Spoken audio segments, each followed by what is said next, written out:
Dumating tayong stocks from KJW.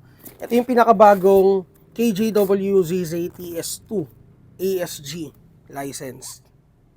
So, i-unbox natin siya and titest natin mamaya. Short review lang din tayo for this unit. Okay? Malapit monte, brother. So, nilagyan na namin siya ng bala, guys. Baka nagkataka kayo, wala na yung plastic niya. Okay, so doon sa box, guys, ang kasama niya is itong BB. Itong Allen key. BB loader. Kanina pa ako BB loader ng BB loader. Manual. So, yun yung manual niya. And then, unit yung at saka yung magazine. Guwapo. Yung kabilang side. So 1:1 to, guys, with the real steel. Compatible din siya sa CO2 magazine. So mas mabigat siya comparing it with the Shadow 2 unit. Kasi kanina, check namin yung ano nila, or nag-compare kami dun sa bigat. Mas mabigat to at saka mas mas bulky siya tignan comparing it with the Shadow 2.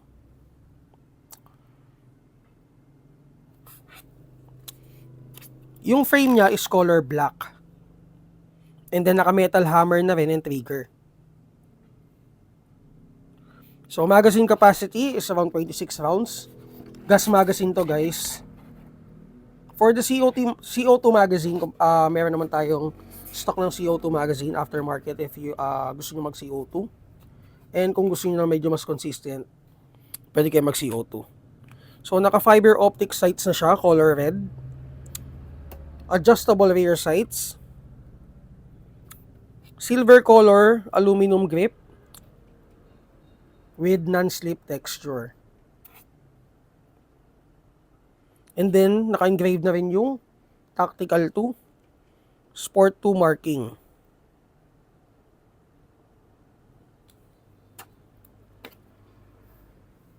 And kung mapapansin nyo, guys, wala siyang under rail. So, hindi kayo makakapag-attach ng laser or flashlight. So, adjustable yung hub niya. And then, meron siyang metal ambi safety lever. Ayan, ito. Ito. Okay, so guys, itetest natin. I-check natin kung ilang FPS siya. Out of the box, pero for sure, wala naman silang masyadong difference with the yung mga Shadow 2 natin. Pakita ko na lang din sa inyo comparison ng niya. Nung size niya. For sure, madami magtatanong sa inyo yan. And ito sila. So yung pinagbago, nakikita nyo naman yung grip. Yung grip, ito, medyo flat. Si Shadow natin, ito.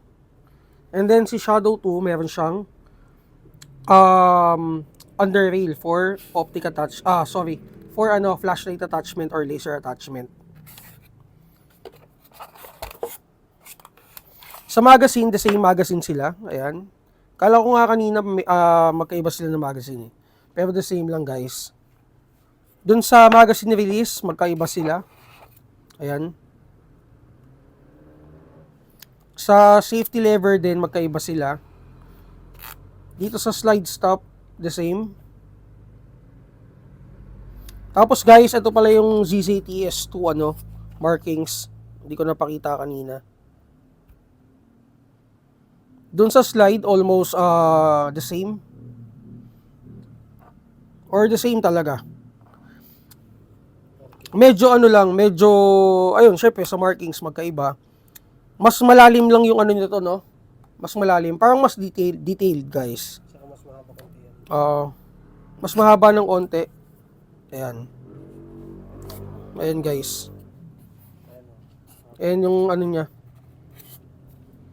Yung sa difference niya dun sa haba. And then again, yung markings nga niya, medyo mas malalim yung uka ni TS2. Na may check natin. And may mga nabasa ako tungkol dito sa TS2 na to na mas daw siya, mas smooth. And hopefully nagamot na nila yung sakit ni Shadow 2 na nagtitira ng isang bala lagi doon sa magazine pag nag-slide lock. Hopefully, nagamot na nila yon. And then guys, ito, may ano na rin siya, magwell. Alright, test natin. Check natin kung ilang FPS.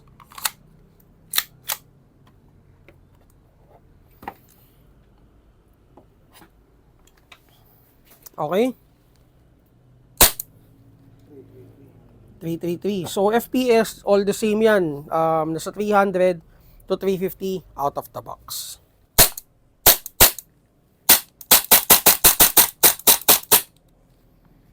So, wala namang natirang bala. Hopefully, ganito lahat ng stock natin. Kasi nga, hindi naman lingid sa kaalaman yung lahat na meron talagang sakit si Shadow 2. Yung orange, UG at saka yung color black na nagtitiran. Kumbaga naging naging normal na sa kanila. Pero alam ko may mga ginagawang modification para magamot 'yon. Pero 'yon, itong unang tinas natin na TS2, okay naman siya, naubos niya naman yung laman ng magazine. Okay?